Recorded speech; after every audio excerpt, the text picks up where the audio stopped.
when you say that there are structural systemic barriers that we're trying to like get rid of, what are they? Like, what are the structural systemic barriers that if we made them go away, we could have more equity? Yeah, so I think a big one is capitalism, which I think is talked about a lot.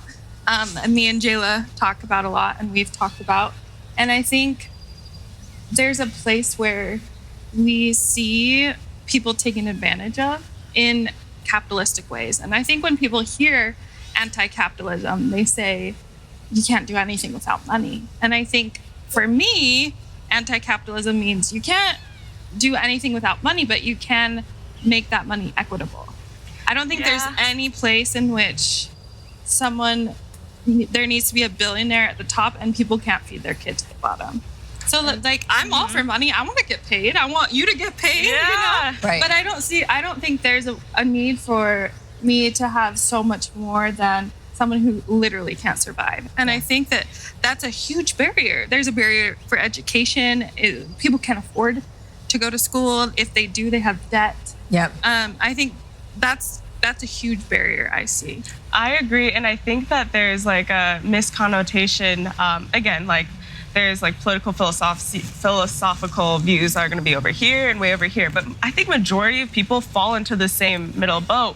When we say like anti-capitalism, we mean our system as it is. Like I'm against the bad parts of it, the parts where people have to work, like teachers have to work 2 jobs just to pay their bills, and that there's not a lot of language or focus on work-life balance, where people are just another employees are seen as just another number or just another role, and not like that human element. And I think that that's the part of the anti-capitalistic structure that a lot of us want to change.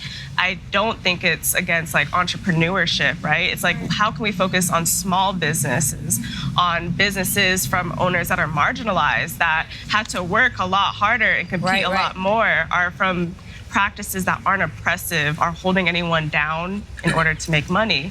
And when you paint it that way, you're like, oh yeah, like most of us fall in that boat. Yeah.